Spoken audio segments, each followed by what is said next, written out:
I wanted to just give you a little bit more flesh around the map itself, because when we're actually in the dance, we won't be saying we're now in consideration and we're now in encouragement. We'll just be moving around this flow, because the flow is just that. It is a form that actually just enables an unlocking to happen. Because in each place of the map, there's an unlocking that becomes possible, like a touching into something. And also because it is the left side of the body and the right side of the body, and the left side is it's the in-breath. There's also a resourcing that happens, a pulling in, an increasing of our own energy, so that when we get to responsibility and when we get to courage, there's actually there's some fuel in there. There's something that actually can move. And so I want to give you what we call the light and the shadow map. And this isn't anything that you have to remember. And I'm not going to give this to you as a sort of mental thing. I'd like to invite you to feel into this, like feel what you relate to as I share it. Because the map is all of us. You know, it's the head, it's both arms, it's our legs, and it's our womb. And these parts of us reflect capacities that we have. And they also reflect the opposite of that, what happens when we get stuck, like where we get held back. You know, and why I was saying, what are our longings, is because we have such deep longings as women, really deep longings, and deep longings for each other, you know, for what real sisterhood could feel like, what real connection to ourselves and our bodies can feel like. But so many of us are kind of like being terribly proper, or being fearful, being held back in some way, don't know how to come forward. And the dance is a place to really allow that to come to consciousness and then move it.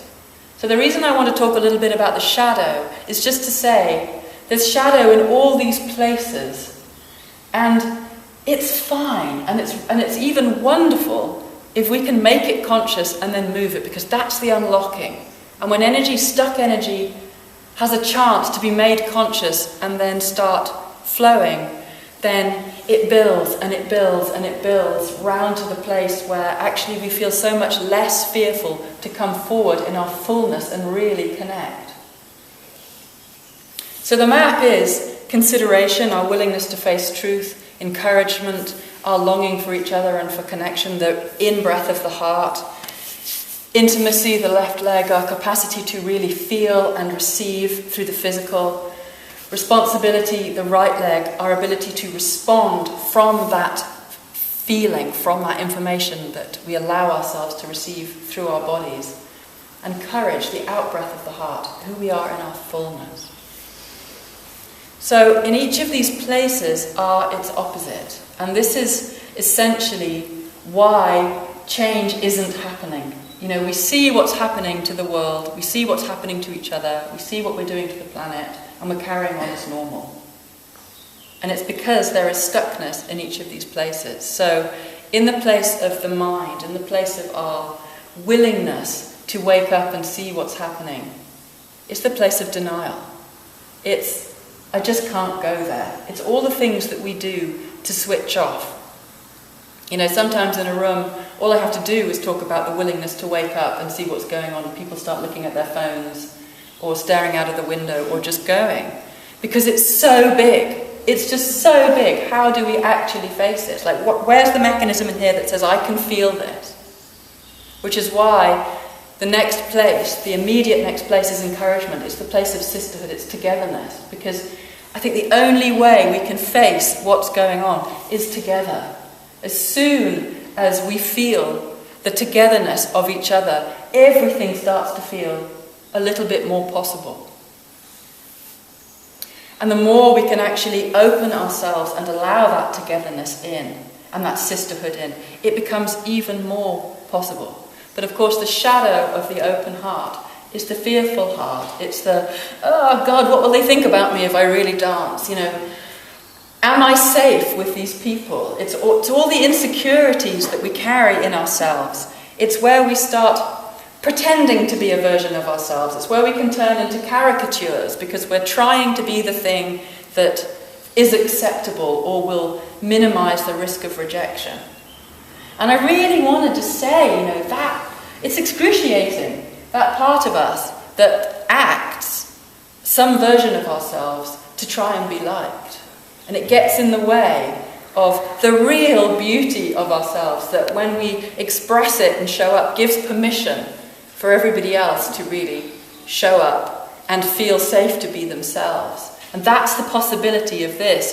This evening, these gatherings are encouragement and intimacy. They are the in-breath. They're where we're trying to really resource ourselves in togetherness and body literacy, body connection. So it's such an invitation when we go into partners, when we go into movement, to feel those edges of what happens in relationship to each other. Make it conscious, really feel it, and then move it. Express it, because that's the unlocking that happens. And that takes us into the unlocking that's possible in our bodies, where we can actually really feel. So intimacy is that willingness to feel. Because if we can't feel this, we don't have a hope of feeling that. And if we override our bodies, then we are just going to continue to override our planet, which is what we're doing. So intimacy and Jules's work with the Shakti dance here and the work with the womb is really about plugging in, like getting physical, feeling the pleasure in our bodies. And the shadow of that being the numbness, the stuckness, the closed offness, the disconnection, which we all have all over the place. But again, it's not, numb, this is so frustrating. It's, I can't feel anything. What's that like in dance? I'm feeling numb. What's that like in dance? I'm stuck here. How can I move that? Again, it's this invitation to bring it to consciousness, really feel it, and then express it, because it will unlock.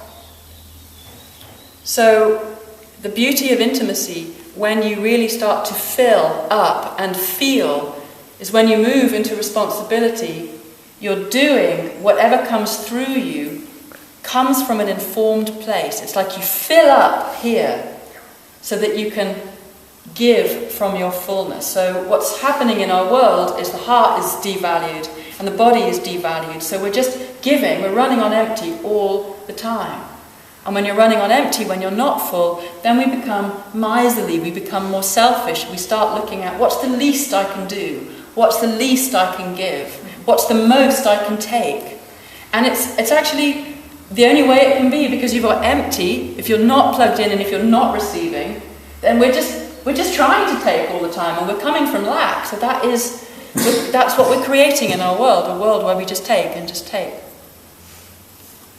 So the shadow of responsibility, I don't want to do it, somebody else can do it. Minimum donation, I'll just give the minimum donation because, we're trying to come from actual fullness. The light of responsibility is generosity. And we are so beautiful in our generosity. And finally, courage. Again, if we're really plugged in intimacy, if we're really feeling, it's like permission for our full creativity to just move straight through, and we can become all that we actually are in courage. Courage is the willingness to express ourselves, to be creative, to be full, to let our gifts come through. It's that state where we just don't hold back anymore. We're not ashamed to bring whatever this is, whatever's living us, out. And so, of course, the shadow that we have here is, I'm not good enough. What's people going to think? I'm just going to stay small. Oh, what I come up with is never good enough. So at any point in this evening, you might find any of those shadows. And they're all welcome. They need to be welcome because they need to move. And the purpose of this whole thing is literally to make it conscious and to unlock it, so that by the time we get to courage, which is where we land, which is, who am I and how can I give this to the world in service to something? And of course the something here is Tree Sisters, the fact of our mother being utterly raped, and our duty as her daughters to step up and say, enough now. This is where we're landing. And the whole thing sits around the womb, which is the crucible of life. It's also the planet. It's our possibility of maintaining, protecting, preserving, celebrating life for future generations. And so we will start the evening here. And I just invite you all to allow yourself to feel your edges and soften around them, breathe with it, and bring it into movement.